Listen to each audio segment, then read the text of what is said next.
So sir हमारा next question ये है कि आपको कभी क्रिटिसिज्म फेस किया हो, कभी family, friends, society, for like following your passion points, कैसे डील किया? ਬੇਸਿਕਲੀ ਕ੍ਰਿਟਿਸਿਜ਼ਮ ਇਜ਼ ਸਮਥਿੰਗ ਜੋ ਮੈਨੂੰ ਕਿਸੇ ਨੇ ਕਿਹਾ ਸੀਗਾ, ਜੇ ਪਰਵਿਤ ਕ੍ਰਿਟਿਸਿਜ਼ਮ ਮਿਲੇ ਨਾ ਤਾਂ ਕੜਛੀਆਂ ਭਰ ਭਰ ਕੇ ਖਾਈ। ਉਹਦਾ ਰੀਜ਼ਨ ਕੀ ਹੈ? ਲਾਈਕ ਜਦੋਂ ਅਸੀਂ ਸਕੂਲ ਦੇ ਵਿੱਚ ਹੁੰਦੇ ਆ ਨਾ, ਸਾਨੂੰ ਸਿਰਫ ਇਹ ਸਿਖਾਇਆ ਗਿਆ ਜੇ ਤੁਸੀਂ ਜਿੱਤ ਰਹੇ ਹੋ ਤਾਂ ਤੁਸੀਂ ਅੱਗੇ ਵੱਧ ਰਹੇ ਹੋ, ਜੇ ਤੁਸੀਂ ਨਹੀਂ ਜਿੱਤ ਰਹੇ ਤਾਂ ਤੁਸੀਂ ਅੱਗੇ ਨਹੀਂ ਵੱਧ ਰਹੇ। ਉਹਦਾ ਰੀਜ਼ਨ ਕੀ ਹੈ? ਇਫ ਯੂ ਹੈਵ 40% ਤੋਂ ਜ਼ਿਆਦਾ, ਚਲੋ ਮੈਂ 100% 99% ਉਹਨਾਂ ਦੀ ਗੱਲ ਨਹੀਂ ਕਰਾਂਗਾ, ਜੇ ਤੁਹਾਡੇ 40% ਤੋਂ ਜ਼ਿਆਦਾ ਹੈਗੇ ਆ, only then you will be promoted to next class. ਬਿਲਕੁਲ, ਅਦਰਵਾਈਜ਼ ਤੁਸੀਂ ਅਗਲੀ ਕਲਾਸ ਵਿੱਚ ਨਹੀਂ ਜਾ ਸਕਦੇ। ਸੋ ਦੈਟ ਮੀਨਸ ਕਿ ਜਿਹੜੀ ਸਾਡੀ ਸਕੂਲਿੰਗ ਹੈ ਜਾਂ ਜਿਹੜਾ ਸਾਡਾ ਇੱਕ ਸੋਸਾਇਟੀ ਨੇ ਸਾਡਾ ਮਾਈਂਡ ਬਣਾ ਦਿੱਤਾ ਹੈ ਕਿ ਜੇ ਤੁਸੀਂ ਪਾਸ ਹੋ ਰਹੇ ਹੋ ਤਾਂ ਹੀ ਤੁਸੀਂ ਅੱਗੇ ਜਾਓਗੇ, ਜੇ ਫੇਲ ਹੋ ਰਹੇ ਹੋ ਤੁਸੀਂ ਪਿੱਛੇ ਰਹਿ ਗਏ। ਐਂਡ ਲਾਈਫ ਦੇ ਵਿੱਚ ਤਾਂ ਅਸੀਂ every day we are having some or the other challenges in our life, you know. ਹੁਣ ਰੋਜ਼ ਸਾਡਾ ਇੱਕ ਐਗਜ਼ਾਮ ਹੋ ਰਿਹਾ, ਉਦੋਂ ਐਗਜ਼ਾਮ 3 ਮਹੀਨੇ 6 ਮਹੀਨਿਆਂ ਬਾਅਦ ਹੁੰਦੇ ਸੀ, ਅੱਜ ਹਰ ਰੋਜ਼ ਇੱਕ ਐਗਜ਼ਾਮ ਹੈ। ਐਂਡ ਬਹੁਤ ਸਾਰੇ ਐਗਜ਼ਾਮ ਵਿੱਚ ਅਸੀਂ ਫੇਲ ਹੋ ਰਹੇ ਹਾਂ, ਬਟ ਸਾਨੂੰ ਸਿਖਾਇਆ ਹੀ ਨਹੀਂ ਗਿਆ ਕਿ ਉਹਨੂੰ ਫੇਸ ਕਿਵੇਂ ਕਰਨਾ ਹੈ। ਇੱਕ ਛੋਟੇ ਬੱਚੇ ਨੂੰ ਕਿੱਦਾਂ ਪਤਾ ਹੋਏਗਾ? ਤੁਸੀਂ ਮੈਨੂੰ ਇੱਕ ਕੁਐਸਚਨ ਪੁੱਛਿਆ ਸੀਗਾ ਯੰਗਰ ਸੈਲਫ ਵਾਸਤੇ, ਆਈ ਥਿੰਕ ਇਹ ਕੁਐਸਚਨ ਜ਼ਿਆਦਾ ਮੇਰੇ ਉਸ ਯੰਗਰ ਸੈਲਫ ਵਾਸਤੇ ਹੈਗਾ, ਬਿਕੋਜ਼ ਉਹਨੂੰ ਜਿੱਤਣ ਦੀ ਆਦਤ ਸੀਗੀ। ਬਿਲਕੁਲ, ਉਹ ਕਹਿੰਦਾ ਸੀਗਾ ਕਿ ਜੇ ਤੂੰ ਜਿੱਤਿਆ ਨਹੀਂ ਨਾ ਫਿਰ ਤੂੰ ਕਿਤੇ ਨਹੀਂ ਜਾ ਸਕਦਾ, ਕਿਉਂਕਿ ਉਹਨੂੰ ਹਰ ਚੀਜ਼ ਮਿਲੀ ਹੀ ਉਦੋਂ ਹੈ ਜਦੋਂ ਉਹ ਜਿੱਤਦਾ ਸੀ। ਘਰਦਿਆਂ ਨੇ ਹਮੇਸ਼ਾ ਇੱਕੋ ਗੱਲ ਕਹਿਣੀ ਕਿ ਜੇ ਤੂੰ ਆ ਚੀਜ਼ ਕੀਤੀ ਠੀਕ ਹੈ ਤਾਂ ਤੈਨੂੰ ਅਸੀਂ ਆ ਚੀਜ਼ ਲੈ ਕੇ ਦੇਵਾਂਗੇ। ਕਿਸੇ ਲਾਈਕ ਸ਼ਾਪਿੰਗ ਕਰਨ ਵਾਸਤੇ ਵੀ ਅਸੀਂ ਕਿਸੇ ਦੁਕਾਨ ਤੇ ਚਲੇ ਜਾਂਦੇ ਸੀ, ਕੋਈ ਚੀਜ਼ ਪਸੰਦ ਆ ਜਾਂਦੀ ਸੀਗੀ ਤਾਂ ਘਰਦੇ ਇਹੀ ਕਹਿੰਦੇ ਸੀ ਨਹੀਂ ਨਹੀਂ ਜੇ ਤੂੰ ਗੁੱਡ ਬॉय ਬਣੇਗਾ ਤਾਂ ਹੀ ਤੈਨੂੰ ਇਹ ਚੀਜ਼ ਮਿਲੂਗੀ। ਬਿਲਕੁਲ ਰਾਈਟ। ਤਾਂ ਉਹ ਗੁੱਡ ਬॉय ਜਾਂ ਗੁੱਡ ਬੁੱਕਸ ਦੇ ਵਿੱਚ ਬੈਠਣ ਵਾਸਤੇ ਅਸੀਂ ਇੰਨਾ ਜ਼ਿਆਦਾ ਹੋ ਜਾਂਦੇ ਆ ਕਿ ਸਾਨੂੰ ਏਦਾਂ ਲੱਗਦਾ ਕਿ ਹਰ ਬੰਦੇ ਨਾਲ ਚੰਗਾ ਬਣ ਕੇ ਰਹਿਣਾ ਪਏਗਾ। ਬਿਲਕੁਲ। ਤਾਂ ਤੁਸੀਂ ਆਪਣੇ ਸ਼ੁਰੂਆਤੀ ਦੌਰ ਦੇ ਵਿੱਚ ਨਾ ਹਰ ਇਨਸਾਨ ਨਾਲ ਚੰਗੇ ਬਣ ਕੇ ਰਹਿੰਦੇ ਹੋ, ਤਾਂ ਜਦੋਂ ਤੁਸੀਂ ਬਹੁਤ ਜ਼ਿਆਦਾ ਚੰਗੇ ਹੋ ਜਾਂਦੇ ਹੋ ਨਾ, ਉਹਨਾਂ ਨੂੰ ਪਿੰਚ ਹੋਣ ਲੱਗ ਜਾਂਦੀ ਹੈ ਚੀਜ਼ ਕਿ ਕੋਈ ਇੰਨਾ ਚੰਗਾ ਕਿਵੇਂ ਹੋ ਸਕਦਾ ਹੈ। ਬਿਲਕੁਲ। ਤਾਂ ਦੈਨ ਦੇ ਸਟਾਰਟ ਟੂ ਕ੍ਰਿਟਿਸਾਈਜ਼ ਯੂ। ਤੇ ਇੱਕ ਲਰਨਿੰਗ ਜਿਹੜੀ ਹੈ ਨਾ, ਮੈਨੂੰ ਪਹਿਲੀ ਲਰਨਿੰਗ ਦਿੱਤੀ ਗਈ ਸੀਗੀ ਕਿ ਕੜਛੀਆਂ ਭਰ ਭਰ ਕੇ ਨੈਗੇਟਿਵਿਟੀ ਖਾਓ, ਠੀਕ ਹੈ। ਦੂਜੀ ਲਰਨਿੰਗ ਇਹ ਦਿੱਤੀ ਸੀਗੀ ਕਿ ਸ਼ੁਰੂਆਤ ਵਿੱਚ ਲੋਕ ਤੁਹਾਡਾ ਜਿਹੜਾ ਹੈਗਾ ਉਹ ਤਿਰਸਕਾਰ ਕਰਨਗੇ, ਕ੍ਰਿਟਿਸਾਈਜ਼ ਕਰਨਗੇ। ਜਦੋਂ ਤੁਸੀਂ ਉਹਨੂੰ ਪ੍ਰੂਫ ਕਰਕੇ ਦਿਖਾਇਆ ਤਾਂ ਉਹ ਥੋੜਾ ਜਿਹਾ ਤੁਹਾਨੂੰ ਐਪਰੀਸ਼ੀਏਟ ਕਰਨਾ ਸਟਾਰਟ ਕਰਨਗੇ। ਜਦੋਂ ਤੁਸੀਂ ਐਪਰੀਸੀਏਸ਼ਨ ਦੇ ਲੈਵਲ ਤੋਂ ਵੀ ਅੱਗੇ ਵੱਧ ਗਏ, ਜਦੋਂ ਤੁਸੀਂ ਦਿਖਾਇਆ ਕਿ ਤੂੰ ਗਲਤ ਨਹੀਂ ਸੀਗਾ, ਠੀਕ ਹੈ, ਉਹ ਜਿਹੜਾ ਸੋਚ ਰਹੇ ਨੇ ਉਹ ਗਲਤ ਸੀ, ਤਾਂ ਜਦੋਂ ਤੁਸੀਂ ਉਹ ਦੋ ਲੈਵਲਸ ਨੂੰ ਕ੍ਰਾਸ ਕਰੋਗੇ ਨਾ, ਦੈਨ ਉਹੀ ਲੋਕ ਹੋਣਗੇ ਜਿਹੜੇ ਕਹਿਣਗੇ ਇਹ ਮੇਰਾ ਭਰਾ ਹੈ, ਇਹ ਮੇਰਾ ਬੇਟਾ ਹੈ, ਇਹ ਮੇਰਾ ਦੋਸਤ ਹੈ, ਇਹ ਮੇਰਾ ਬੈਸਟ ਫਰੈਂਡ ਹੈ। ਟ੍ਰਾਂਸਫਾਰਮੇਸ਼ਨ ਹੋ ਜਾਂਦੀ ਹੈ ਇੱਕਦਮ। ਐਗਜ਼ੈਕਟਲੀ। ਤਾਂ ਪੁਆਇੰਟ ਕੀ ਹੈ ਕਿ ਕ੍ਰਿਟਿਸਿਜ਼ਮ ਜੇ ਮਿਲਦਾ ਪਿਆ ਨਾ, let them criticize, ਤੁਹਾਨੂੰ ਪਤਾ ਹੈ ਤੁਸੀਂ ਸਹੀ ਹੋ, that's it। ਮਤਲਬ ਇਹ ਆਪਣੇ ਸ਼ੌਂਕ ਵੀ ਕਦੇ ਨਹੀਂ ਮਾਰਨੇ ਚਾਹੀਦੇ ਜੋ ਤੁਹਾਡਾ ਮਨ ਕਰ ਰਿਹਾ ਹੈ। I can tell you one thing, ਮੈਨੂੰ ਇੱਕ ਬੰਦਾ ਕਹਿੰਦਾ ਪਰਵਿਤ ਤੇਰੀ ਜਿਹੜੀ ਸਮਾਈਲ ਹੈ ਨਾ ਫੇਕ ਸਮਾਈਲ ਹੈ। ਮੈਂ ਕਿਹਾ ਓਕੇ ਵਾਈ? ਕਹਿੰਦਾ ਜਿਹੜੇ ਲੋਕ ਬੜੇ ਦੁਖੀ ਹੁੰਦੇ ਆ ਨਾ ਅੰਦਰੋਂ, ਉਹਨਾਂ ਦੇ ਚਿਹਰੇ ਤੇ ਹੀ ਹਮੇਸ਼ਾ ਸਮਾਈਲ ਹੁੰਦੀ ਹੈ। ਅੱਛਾ, ਇਹ ਅੱਜਕੱਲ ਦੀ ਮੈਂਟੈਲਿਟੀ। ਮੈਂ ਕਿਹਾ ਓਕੇ, ਮੈਂ ਕਿਹਾ ਇੱਕ ਮਿਥ ਤੂੰ ਮੈਨੂੰ ਦੱਸਤਾ, ਮੈਂ ਕਿਹਾ ਬਟ ਤੂੰ ਇੱਕ ਚੀਜ਼ ਮੈਨੂੰ ਇੱਕ ਸੱਚੀ ਦੱਸੀ, ਤੈਨੂੰ ਕੀ ਲੱਗਦਾ ਤੇਰੀ ਗੱਲ ਨੂੰ ਮੈਂ ਦਿਲ ਤੇ ਲੈ ਕੇ ਜਾਊਂਗਾ? ਕਹਿੰਦਾ ਵੈਸੇ ਤਾਂ ਲੈ ਕੇ ਜਾਣੀ ਚਾਹੀਦੀ ਹੈ। ਅੱਛਾ। ਮੈਂ ਕਿਹਾ ਮੈਂ ਨਹੀਂ ਲੈ ਕੇ ਜਾ ਰਿਹਾ। ਓਕੇ। ਉਹਦਾ ਰੀਜ਼ਨ ਪਤਾ ਕੀ ਹੈ? ਮੈਨੂੰ ਪਤਾ ਮੇਰੀ ਸਮਾਈਲ ਕਿੰਨੀ ਫੇਕ ਹੈ ਤੇ ਕਿੰਨੀ ਓਰੀਜਨਲ ਹੈ। ਬਿਲਕੁਲ। ਦੂਜਾ ਬੰਦਾ ਕਿਵੇਂ ਜੱਜ ਕਰ ਲੇਗਾ?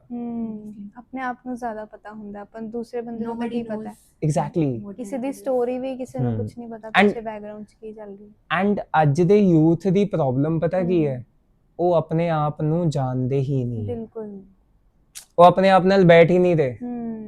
ਅਸੀਂ ਕਿਉਂ ਫੋਨ ਤੇ 6 ਘੰਟੇ 10 ਘੰਟੇ ਕਿਉਂ ਆਪਾਂ ਲਗਾ ਰਹੇ ਹਾਂ? ਮੈਂ ਵੀ ਆਪਣੇ ਆਪ ਨੂੰ ਵਿੱਚ ਇਨਕਲੂਡ ਕਰਾਂਗਾ, ਕਿਉਂ ਆਪਾਂ 10 ਘੰਟੇ ਲਗਾ ਰਹੇ ਹਾਂ? ਬਿਲਕੁਲ। ਉਹਦਾ ਰੀਜ਼ਨ ਪਤਾ ਕੀ ਹੈ?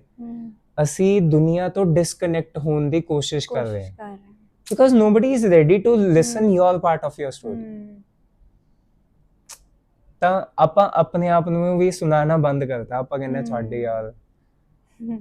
ਬਟ ਆਪਣੇ ਆਪ ਨਾਲ ਜਦੋਂ ਬੈਠੋਗੇ ਨਾ, ਮਤਲਬ ਮੈਂ ਦਿਲਜੀਤ ਦੋਸਾਂਝ ਦੀ ਇੱਕ ਵੀਡੀਓ ਸੁਣੀ ਸੀਗੀ, ਉਹਨਾਂ ਨੇ ਬਹੁਤ ਵਧੀਆ ਕਿਹਾ ਸੀਗਾ ਕਹਿੰਦੇ ਜੇ ਤੁਸੀਂ ਆਪਣੇ ਆਪ ਨਾਲ 5 ਮਿੰਟ ਵੀ ਬੈਠਣਾ ਸ਼ੁਰੂ ਕਰਤਾ ਨਾ, ਜੋ ਤੁਸੀਂ ਸੋਚਿਆ ਨਾ ਉਹ ਹੋਊਗਾ। ਬਿਲਕੁਲ। ਬਟ ਅਸੀਂ ਉਹ 5 ਮਿੰਟ ਵੀ ਨਹੀਂ ਆਪਣੇ ਆਪ ਨੂੰ ਦੇ ਰਹੇ। ਉਹਦਾ ਰੀਜ਼ਨ ਕੀ ਹੈ? ਸਾਨੂੰ ਏਦਾਂ ਲੱਗਦਾ ਹੈ ਕਿ ਮੈਂ ਦੁਨੀਆ ਦਾ ਸਭ ਤੋਂ ਬੋਰਿੰਗ ਇਨਸਾਨ ਹਾਂ, ਬਾਕੀ ਸਾਰੀ ਦੁਨੀਆ ਇੰਟਰਸਟਿੰਗ ਹੈ। ਬਿਲਕੁਲ। ਬਟ ਇਹ ਰਿਐਲਿਟੀ ਨਹੀਂ ਹੈ। ਇਹ ਆਪਾਂ ਨੂੰ ਖੁਦ ਨੂੰ ਸਮਝਣਾ ਪਏਗਾ ਕਿ ਅਸੀਂ ਕਿਵੇਂ, ਲਾਈਕ ਕ੍ਰਿਟਿਸਿਜ਼ਮ ਤੋਂ ਉੱਪਰ ਉੱਠਣ ਦਾ ਇੱਕੋ ਹੀ ਸੋਲੂਸ਼ਨ ਹੈ, ਸੈਲਫ ਟਾਕ। ਕਿਸੇ ਬੰਦੇ ਨੇ ਕਹਿਤਾ ਤੂੰ ਸੋਹਣਾ ਨਹੀਂ ਹੈ, have a talk with yourself. बिल्कुल कि मैं सोना नहीं है, क्यों नहीं है। तो कई बार जब हम सेल्फ टॉक करते हैं हमें फिर से लाइक डाउट्स वगैरह आने शुरू हो जाते हैं, क्या मैं सही सोच रही हूँ, मतलब ओवर थिंकिंग होने लग जाती है यूजुअली जब हम अपने साथ बैठते हैं। तो उस टाइम पे कैसे डील करें? आपको एक एग्जांपल के साथ इसको क्लियर करूंगा। फॉर एग्जांपल हम रोटी खा रहे हैं, ठीक है।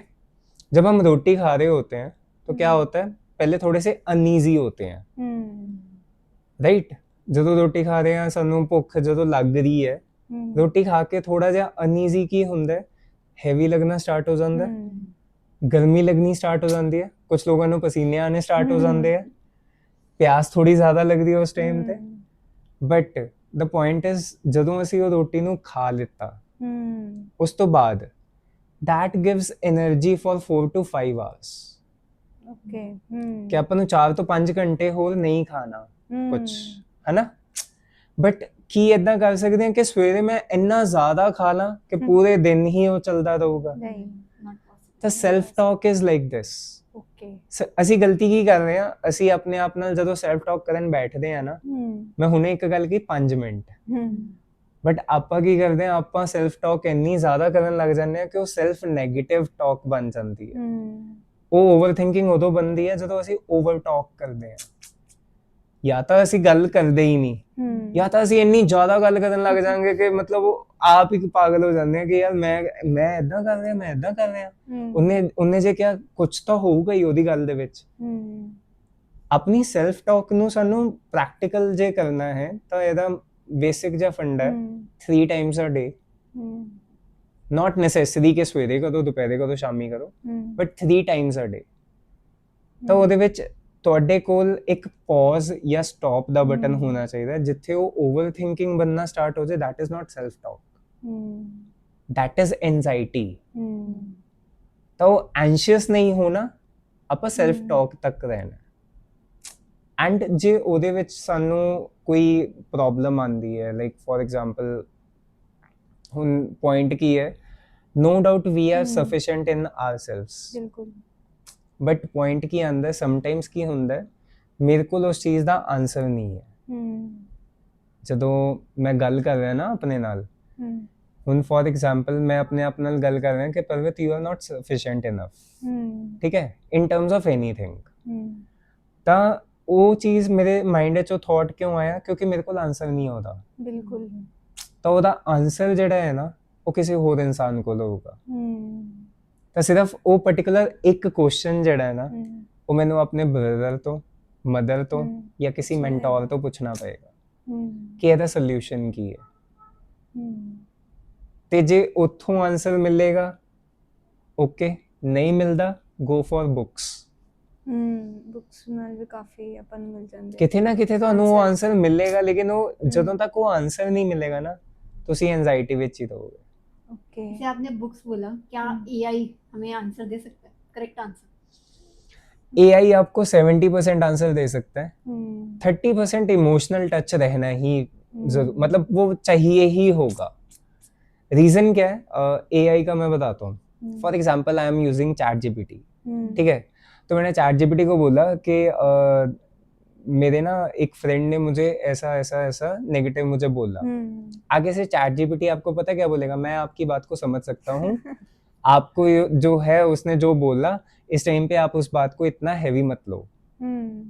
बट अगर आप वो मेरे पास आके बोलोगे, मैं बोलूंगा कि मेरे साथ भी ऐसी एक इंसिडेंट हुआ है, उसमें से मैं ये चीज करके बाहर निकला था। आपके पास क्या उसका कोई सोल्यूशन है? ऐसा कुछ आप रिलेट कर पा रहे हो तो आप बाहर आ जाओगे उस चीज से। लाइक जैसे I give you one perspective. वैसे मैं फादर दे रिलेटेड ना बहुत घट गल करदा, but I'll tell you one thing, when I lost my father, ਮੈਨੂੰ ਇੱਕ ਵਾਰੀ ਲੱਗਿਆ ਕਿ ਪੂਰੀ ਦੁਨੀਆ ਖਤਮ ਹੋ ਗਈ, ਮਤਲਬ ਐਕਸਟ੍ਰੀਮ ਪੇਨ, ਠੀਕ ਹੈ। At that moment ChatGPT ਦਾ ਜ਼ਮਾਨਾ ਨਹੀਂ ਸੀਗਾ, ਟੂ ਬੀ ਓਨੈਸਟ, ਬਟ ਮੈਨੂੰ ਇੱਦਾਂ ਸੀਗਾ ਮੈਂ ਕਿਹਦੇ ਨਾਲ ਜਾ ਕੇ ਗੱਲ ਕਰਾਂ, ਕਿਹਨੂੰ ਜਾ ਕੇ ਆਪਣਾ ਦੁੱਖ ਦੱਸਾਂ, ਜੇ ਮੈਂ ਘਰੇ ਦੱਸਾਂਗਾ ਉਹ ਵੀ ਰੋਣਗੇ, ਹੋਰ ਪਰੇਸ਼ਾਨ ਠੀਕ ਹੈ। ਮਤਲਬ you can't go to someone ਜੋ ਆਲਰੇਡੀ ਉਸ ਪੇਨ ਦੇ ਵਿੱਚ ਹੈ, ਠੀਕ ਹੈ। ਬਟ ਮੈਨੂੰ ਬਹੁਤ ਟਾਈਮ ਲੱਗਿਆ ਉਹਦੇ ਵਿੱਚੋਂ ਬਾਹਰ ਆਉਣ ਨੂੰ, ਲੇਕਿਨ ਮੈਂ ਨਾ ਇੱਕ ਬੁੱਕ ਪੜ੍ਹੀ ਸੀਗੀ, ਉਸ ਬੁੱਕ ਦੇ ਵਿੱਚ ਇਹ ਚੀਜ਼ ਲਿਖੀ ਸੀਗੀ ਕਿ ਜੇ ਤੁਸੀਂ ਚਾਹੁੰਦੇ ਹੋ ਕਿ ਤੁਸੀਂ ਇਸ ਗ੍ਰੀਫ ਵਿੱਚੋਂ ਬਾਹਰ ਆਉਣਾ ਚਾਹੁੰਦੇ ਹੋ ਤਾਂ ਤੁਹਾਨੂੰ ਪਹਿਲੇ ਆਪਣੇ ਅੰਦਰ ਜਾਣਾ ਪਏਗਾ। ਬਿਲਕੁਲ। If you can't go outside, go inside. ਤਾਂ ਪੁਆਇੰਟ ਇਹੀ ਹੈ ਕਿ ਜੇ ਤੁਹਾਨੂੰ ਇੱਕ ਡਾਊਟ ਆ ਰਿਹਾ ਹੈ ਨਾ, ਪਹਿਲੇ ਆਪਣੇ ਆਪ ਨੂੰ ਪੁੱਛੋ ਉਹ ਡਾਊਟ ਆ ਕਿਉਂ ਰਿਹਾ। ਸਭ ਤੋਂ ਪਹਿਲਾ ਕੁਐਸਚਨ ਹੀ ਇਹ ਹੋਣਾ ਚਾਹੀਦਾ, ਡਾਊਟ ਆ ਕਿਉਂ ਰਿਹਾ। ਤੇ ਜੇ ਉਹ ਡਾਊਟ ਆ ਕਿਉਂ ਰਿਹਾ, ਕੁਐਸਚਨ ਦਾ ਆਨਸਰ ਮਿਲ ਗਿਆ ਨਾ, 90% ਸੋਲਵਡ ਹੈ, 10% ਤੁਸੀਂ ਆਪੇ ਕਰ ਲੋਗੇ। ਸਰ ਜਿਵੇਂ ਤੁਸੀਂ ਟੈਨਸ਼ਨ ਤੇ ਡਿਪਰੈਸ਼ਨ ਦੀ ਗੱਲ ਕਰ ਰਹੇ ਹੋ, ਤਾਂ ਮਤਲਬ ਇਹੋ ਜਿਹੀ ਕਿਹੜੀ ਐਕਟੀਵਿਟੀ ਹੈ ਜੋ ਆਪਾਂ ਰੈਗੂਲਰ ਕਰ ਸਕਦੇ ਹਾਂ ਜਿਹਦੇ ਨਾਲ ਸਾਡਾ ਮਾਈਂਡ ਰਿਲੈਕਸ ਹੋ ਸਕੇ ਥੋੜਾ? ਦੇਖੋ ਅੱਜ ਕੱਲ ਆਈ ਥਿੰਕ ਇਹ ਚੀਜ਼ ਬਹੁਤ ਜ਼ਿਆਦਾ ਵੱਧ ਚੁੱਕੀ ਹੈ। ਮੈਂ ਤੁਹਾਨੂੰ ਇੱਕ ਕਾਊਂਟਰ ਕੁਐਸਚਨ ਕਰਾਂਗਾ। ਜੇ ਮੰਨ ਲਓ ਤੁਹਾਡਾ ਕੋਈ ਦੋਸਤ ਤੁਹਾਡੇ ਤੋਂ ਨਾਰਾਜ਼ ਹੈ, ਤੁਸੀਂ ਜਾ ਕੇ ਕੀ ਕਰੋਗੇ? उससे बात करने का ट्राई करेंगे, उसको मनाएंगे, ਠੀਕ ਹੈ। ਸਮਝਾਉਣ ਦੀ ਕੋਸ਼ਿਸ਼ ਹੋਰ ਕੀ ਕਰੋਗੇ? ਮੂਡ ਠੀਕ ਕਰਨ ਦੀ ਕੋਸ਼ਿਸ਼ ਕਿਵੇਂ ਕਰੋਗੇ?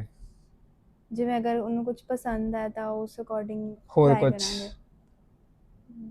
ਰਿਲੇਟ ਕਰਾਂਗੇ ਕੁਝ ਚੀਜ਼ਾਂ ਨੂੰ। ਹੋਰ ਕੁਝ? मैं भी कुछ गिफ्ट भेज देते हैं उसके घर पे। ਇਹ ਤਾਂ ਫਿਰ ਉਹ ਮਟੀਰੀਅਲ ਸਾਰਾ ਠੀਕ ਹੈ। ਹੋਰ ਕੀ ਕਰ ਸਕਦੇ ਹਾਂ?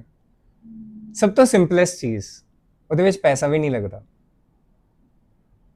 टाइम ਆਪਣੇ ਆਪ ਟਰਾਈ ਕਰਾਂਗੇ ਕੁਝ ਇਦਾਂ ਦਾ। ਫॉर ਐਗਜ਼ਾਮਪਲ ਤੁਸੀਂ ਬੈਠੇ ਹੋ, ਨਾਲ ਤੁਹਾਡਾ ਦੋਸਤ ਬੈਠਾ ਹੈ, ਉਹ ਬਹੁਤ ਗੁੱਸੇ 'ਚ ਹੈ, ਉਹ ਕਹਿੰਦਾ ਦਫਾ ਹੋ ਜਾ, ਦੂਰ ਹੋ ਜਾ ਮੇਰੇ ਤੋਂ, ਮੈਂ ਨਹੀਂ ਗੱਲ ਕਰਨੀ। ਕੀ ਕਰੋਗੇ? ਉਹਨੂੰ ਕਾਮ ਡਾਊਨ ਕਰਨ ਵਾਸਤੇ ਕੀ ਕਰ ਸਕਦੇ ਹਾਂ ਆਪਾਂ? ਕੁਝ ਆਪਾਂ ਲਗਾ ਸਕਦੇ ਹਾਂ, ਜਿੱਦਾਂ ਸ਼ਬਦ ਵਗੈਰਾ ਵੀ ਲਗਾਤਾ ਉਹਦੇ ਹੋਰ ਕੀ ਕਰ ਸਕਦੇ ਹਾਂ? थोड़ा टाइम दे दिया। ਔਰ ਆਨਸਰ ਮੈਂ ਤੁਹਾਡੇ ਤੋਂ ਹੀ ਕਢਵਾਉਂਗਾ।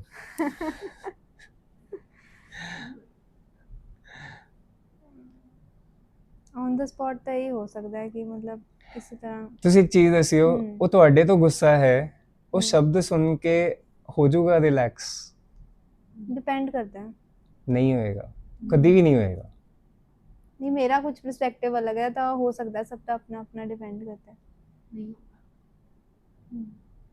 ਹਰ ਇਨਸਾਨ ਨੂੰ ਨਾ ਜਦੋਂ ਗੁੱਸੇ ਵਿੱਚ ਹੈ, ਉਦੋਂ ਉਹਨੂੰ ਕਾਮ ਕਰਨ ਵਾਸਤੇ ਨਾ ਇੱਕ ਹੌਸਲਾ ਚਾਹੀਦਾ ਹੁੰਦਾ ਹੈ, which can be given by holding his hand, ਹੱਗ ਕਰਕੇ ਹੱਗ ਕਰਕੇ। ਮੈਂ ਪਹਿਲੇ ਕਿਹਾ ਸੀ ਤੁਹਾਡੇ ਮੂੰਹ ਤੋਂ ਹੀ ਕਢਵਾਉਂਗਾ, ਤੁਸੀਂ ਕਿਹਾ ਕਿ ਹੱਗ ਕਰਕੇ। ਸਭ ਤੋਂ ਸਿੰਪਲ ਤਰੀਕਾ ਕੀ ਹੈ? ਹੱਗ them। ਕਹਿੰਦੇ ਨਾ ਜਾਦੂ ਦੀ ਜੱਫੀ। ਹੁਣ ਪੁਆਇੰਟ ਕੀ ਹੈ? ਜਿਹੜਾ ਤੁਹਾਡਾ ਫੀਅਰ ਹੈ, ਐਂਜ਼ਾਈਟੀ ਹੈ, ਡਿਪਰੈਸ਼ਨ ਹੈ, ਕੁਝ ਵੀ ਹੈ, ਉਹਨੂੰ ਹੱਗ ਕਰ ਲਓ, ਅੰਦਰ ਦਾ ਐਕਸੈਪਟ ਕਰ ਲਓ ਕਿ ਮੈਨੂੰ ਐਂਜ਼ਾਈਟੀ ਹੁੰਦੀ ਹੈ। ਤੁਸੀਂ ਇਹ ਨਹੀਂ ਕਹਿ ਸਕਦੇ ਕਿ ਫੀਅਰ ਆਵੇ ਹੀ ਨਾ, ਆਏਗਾ, ਬਟ ਜਦੋਂ ਉਹ ਆਏ, ਡਰਨ ਦੀ ਬਜਾਏ ਉਹਨੂੰ ਹੱਗ ਕਰੀਏ। बट थोड़ा सा इम्प्रैक्टिकल नहीं है ये? कैसे? एंजाइटी को कैसे हल कर लेंगे आप? एक्सेप्ट करो ना, मुझे एंजाइटी होती है। बट कोई सोल्यूशन तो होगा, तो एक्सेप्ट कर लिया, बट सबसे पहले एक्सेप्टेंस है। देखो सोल्यूशन क्या है? सोल्यूशन कभी भी ना एक स्टेप पे नहीं होता, उसके 3 4 5 स्टेप्स होते हैं। मतलब सबसे ट्राई पहले कर सकते हैं उन्हें ओवरकम करने ਲਈ। यस, सबसे पहला सॉल्यूशन नहीं है। सबसे पहला जो है वो एक्सेप्टेंस है कि मैं एक्सेप्ट कर रहा हूं कि हाँ मैंने एंजाइटी ਹੁੰਦੀ है। ਬਹੁਤ ਸਾਰੇ ਲੋਕ ਤਾਂ ਐਕਸੈਪਟ ਹੀ ਨਹੀਂ ਕਰਦੇ। ਫॉर ਐਗਜ਼ਾਮਪਲ ਮੇਰੀ ਗੱਲਾਂ ਤੁਹਾਨੂੰ ਚੰਗੀਆਂ ਲੱਗ ਰਹੀਆਂ, ਬਟ ਤੁਸੀਂ ਮੇਰੇ ਮੂੰਹ ਤੇ ਮੈਨੂੰ ਕਹਿੰਦੇ ਹੋ ਨਹੀਂ ਨਹੀਂ ਮੈਨੂੰ ਤਾਂ ਚੰਗੀ ਨਹੀਂ ਲੱਗ ਰਹੀ। ਕੀ ਮੈਂ ਨੈਕਸਟ ਟਾਈਮ ਤੁਹਾਡੇ ਕੋਲ ਪੋਡਕਾਸਟ ਕਰਨ ਆਵਾਂਗਾ? ਨੋ। ਬਟ ਜੋ ਤੁਹਾਨੂੰ ਐਕਚੁਅਲ ਵਿੱਚ ਫੀਲ ਹੋਇਆ, ਤੁਸੀਂ ਮੈਨੂੰ ਜੈਨੂਇਨਲੀ ਦੱਸਿਆ, ਚਾਹੇ ਉਹ ਗਲਤ ਵੀ ਹੋਵੇ, ਲਾਈਕ ਹੋ ਸਕਦਾ ਤੁਸੀਂ ਕਹੋ ਕਿ ਨਹੀਂ ਸਰ ਤੁਸੀਂ ਨਾ ਬੜੀ ਸਲੋ ਬੋਲਦੇ ਹੋ, that's a feedback for me, ਠੀਕ ਹੈ। ਹੁਣ ਜੇ ਤੁਸੀਂ ਮੈਨੂੰ ਇੰਨੀ ਚੀਜ਼ ਕਹੀ ਨਾ, ਨੈਕਸਟ ਟਾਈਮ ਮੈਂ ਇਹ ਨਹੀਂ ਕਹੂੰਗਾ ਕਿ ਮੈਂ ਤੁਹਾਡੇ ਕੋਲ ਨਾ ਆਵਾਂ, ਮੈਂ ਇਹ ਸੋਚਾਂਗਾ ਕਿ ਮੈਂ ਆਪਣੇ ਪੇਸ ਨੂੰ ਕਿੱਦਾਂ ਮੈਚ ਕਰਾਂ, ਰਾਈਟ। ਹੁਣ ਇਦਾਂ ਹੀ ਇੱਕ ਐਂਜ਼ਾਈਟੀ ਹੈ, ਠੀਕ ਹੈ, ਐਂਜ਼ਾਈਟੀ ਆ ਗਈ ਸਾਨੂੰ ਕਿ ਲਾਈਕ ਲੁਕਸ ਨੂੰ ਲੈ ਕੇ ਬਹੁਤ ਐਂਜ਼ਾਈਟੀ ਆਉਂਦੀ ਬਹੁਤ ਸਾਰੇ ਲੋਕਾਂ ਦੇ ਵਿੱਚ, ਠੀਕ ਹੈ। ਹੁਣ ਇੱਕ ਚੀਜ਼ ਦੱਸਿਓ, ਕੀ ਲੁਕਸ ਅਸੀਂ ਆਪ ਬਣਾਏ? ਨਹੀਂ, ਇਹ ਤਾਂ ਸਭ ਕੁਝ ਰੱਬ ਦਾ ਹੀ ਹੈ, ਨੈਚੁਰਲ ਹੈ। ਇਹ ਸਾਰੀਆਂ ਚੀਜ਼ਾਂ ਰੱਬ ਨੇ ਦਿੱਤੀਆਂ, ਮੈਂ ਗੋਰਾ ਕਾਲਾ ਜੋ ਵੀ ਆ ਰੱਬ ਨੇ ਬਣਾਇਆ, ਐਕਸੈਪਟ ਕਰਨਾ ਚਾਹੀਦਾ ਇਸ ਚੀਜ਼, ਮੇਰੇ ਹੱਥ ਵਿੱਚ ਸੀਗਾ ਹੀ ਨਹੀਂ। ਐਂਡ 90% ਕੇਸਿਸ ਵਿੱਚ ਤੁਹਾਨੂੰ ਪਤਾ, ਮੈਂ ਨਾ ਇੱਕ ਚੀਜ਼ ਨੂੰ ਲੈ ਕੇ ਬਹੁਤ ਮੈਨੂੰ ਗੁੱਸਾ ਚੜਦਾ ਹੈ ਜਦੋਂ ਕੋਈ ਕਾਮੇਡੀਅਨ ਇਹਨਾਂ ਚੀਜ਼ਾਂ ਦੇ ਉੱਤੇ ਕਾਮੇਡੀ ਕਰਦਾ ਹੈ ਕਿ ਤੂੰ ਕਾਲਾ ਹੈ, ਤੂੰ ਮੋਟਾ ਹੈ, ਬਿਲਕੁਲ ਤੇਰੇ ਲਿਪਸ ਨਹੀਂ ਚੰਗੇ, ਆ ਨਹੀਂ ਹੈਗਾ, ਉਹ ਨਹੀਂ ਹੈਗਾ, ਮਤਲਬ ਭਾਈ ਹਸਾਨ ਦਾ ਤਰੀਕਾ ਸਿਰਫ ਇਹ ਨਹੀਂ ਹੈ।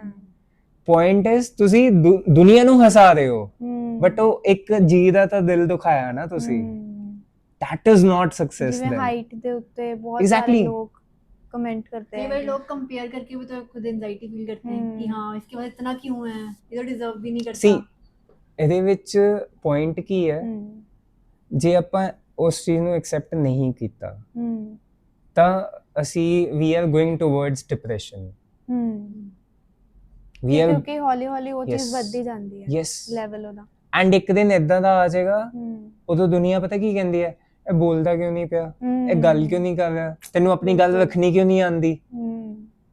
ਪਰ ਪਿੱਛੇ ਦੀ ਕਹਾਣੀ ਕਿਸੇ ਨੂੰ ਪਤਾ ਨਹੀਂ ਹੁੰਦੀ ਕਿ ਦੌਰ ਤੁਹਾਨੂੰ ਪਤਾ 90% ਕੇਸਿਸ ਦੇ ਵਿੱਚ ਨਾ ਪੇਰੈਂਟਸ ਆਪ ਬੱਚੇ ਦਾ ਗਲਾ ਘੋਟਦੇ ਆ, ਬਾਅਦ ਚ ਉਹ ਕਹਿੰਦੇ ਆ ਉਹਨੇ ਸੁਸਾਈਡ ਕਿਉਂ ਕਰ ਲਿਆ। It is a very harsh thing to say, but ਤੁਸੀਂ ਸਮਝਣ ਦੀ ਕੋਸ਼ਿਸ਼ ਤਾਂ ਕਰੋ। ਅਸੀਂ ਕਹਿੰਦੇ ਉਹ ਰੋ ਰਿਹਾ ਹੈ, ਕਿਉਂ ਰੋ ਰਿਹਾ ਹੈ, ਰੋ ਰਿਹਾ, ਉਹਦੇ ਪਿੱਛੇ ਦੀ ਕਹਾਣੀ ਨਹੀਂ ਪਤਾ। ਪੇਰੈਂਟਸ ਕਹਿੰਦੇ ਆ ਸਾਡੇ ਘਰ ਸਾਡੇ ਬੱਚਿਆਂ ਨੇ ਨਾ ਸਾਨੂੰ ਦੱਸਿਆ ਨਹੀਂ ਕਿ ਉਹਨਾਂ ਨੂੰ ਕਿਸੇ ਨਾਲ ਪਿਆਰ ਸੀਗਾ ਜਾਂ ਉਹਨਾਂ ਨੇ ਆਪਣੇ ਕੀ ਪਲਾਨਸ ਬਣਾਏ ਆ, ਉਹ ਤਾਂ ਨਹੀਂ ਦੱਸਦੇ ਕਿਉਂਕਿ ਇੱਕ ਵਾਰੀ ਉਹਨਾਂ ਨੇ ਦੱਸਣ ਦੀ ਕੋਸ਼ਿਸ਼ ਕੀਤੀ ਸੀ ਤੁਹਾਨੂੰ, ਬਿਲਕੁਲ, ਤੇ ਉਦੋਂ ਤੁਸੀਂ ਕਹਿਤਾ ਕਿ ਨਹੀਂ ਅਸੀਂ ਕੀ ਕਰੀਏ, ਤੇਰੀ ਗਲਤੀ ਹੈ। ਤਾਂ ਬਹੁਤ ਸਾਰੀਆਂ ਚੀਜ਼ਾਂ ਬੱਚਾ ਹੋਰ ਛੁਪਾਉਣ ਲੱਗ ਜਾਂਦਾ ਉਸ ਚੀਜ਼ਾਂ ਨੂੰ, ਆਬਵੀਅਸਲੀ। ਲੌਂਗ ਪ੍ਰੋਸੈਸ ਮੈਂ ਅੱਜ ਹੀ ਇੱਕ ਕੋਟ ਪੜਿਆ, angry parents can never angry parents will always produce lie kids। ਮਤਲਬ ਸੇਮ ਉਦਾਂ ਹੀ, ਜਿਹੜੇ ਮਾਪਿਓ ਗੁੱਸਾ ਕਰਦੇ ਹੈ ਉਹਨਾਂ ਦੇ ਬੱਚੇ ਝੂਠ ਬੋਲਣ ਵਿੱਚ ਮਾਹਿਰ ਹੈ। ਕਿਉਂ? ਕਿਉਂਕਿ ਉਹਨਾਂ ਨੂੰ ਪਤਾ ਕਿ ਜੇ ਮੈਂ ਇਹ ਗੱਲ ਕਹੂੰਗਾ ਤਾਂ ਉਹਨਾਂ ਨੇ ਗੁੱਸਾ ਕਰਨਾ ਹੈ, ਇਹਦੇ ਨਾਲੋਂ ਚੰਗਾ ਮੈਂ ਇਹ ਗੱਲ ਕਵਾਂ, ਉਹ ਗੁੱਸਾ ਨਹੀਂ ਕਰਨਗੇ। ਫਿਰ ਆਪਾਂ as simple as that। ਹਾਂ, ਛੁਪਾਣਾ ਹੀ ਬੈਟਰ ਹੈ ਫਿਰ ਬੱਚਾ। ਐਂਡ ਇਹ ਸਿਰਫ ਪੇਰੈਂਟਸ ਦੇ ਉੱਤੇ ਨਹੀਂ ਹੈ, ਹਰ ਇੱਕ ਚੀਜ਼ ਦੇ ਉੱਤੇ ਹੈ। ਤਾਂ ਪੁਆਇੰਟ ਕੀ ਹੈ, ਸਭ ਤੋਂ ਪਹਿਲਾਂ ਐਕਸੈਪਟੈਂਸ ਇਜ਼ ਇੰਪੋਰਟੈਂਟ। ਐਕਸੈਪਟ ਕਰ ਲਓ ਕਿ ਹਾਂ ਇਦਾਂ ਹੈ। ਮੈਨੂੰ ਇੱਕ ਵਾਰੀ ਮੇਰਾ ਇੱਕ ਫਰੈਂਡ ਹੈ, ਉਹ ਕਹਿੰਦਾ ਕਿ ਪਰਵਿਤ ਤੂੰ ਨਾ ਬਹੁਤ ਗੰਦਾ ਬੰਦਾ ਹੈ। ਮੈਂ ਕਿਹਾ ਸਹੀ ਗੱਲ ਹੈ ਯਾਰ, ਮੈਂ ਕਿਹਾ ਤੂੰ ਝੂਠ ਥੋੜੀ ਨਾ ਬੋਲ ਰਿਹਾ, ਮੈਂ ਹੈਗਾ। ਕਹਿੰਦਾ ਤੂੰ ਨਾ ਮੇਰੇ ਨਾਲ ਚੰਗੀ ਨਹੀਂ ਕੀਤੀ। ਮੈਂ ਕਿਹਾ ਮੈਂ ਤੇਰੇ ਨਾਲ ਬਹੁਤ ਮਾੜੀ ਕੀਤੀ ਹੈ। ਕਹਿੰਦਾ ਤੈਨੂੰ ਪਤਾ ਹੈ ਤੂੰ ਕੀ ਮਾੜਾ ਕੀਤਾ ਹੈ? ਮੈਂ ਕਿਹਾ ਹਾਂ ਮੈਨੂੰ ਪਤਾ, ਮੈਂ ਤੇਰਾ ਫੋਨ ਨਹੀਂ ਚੱਕਿਆ।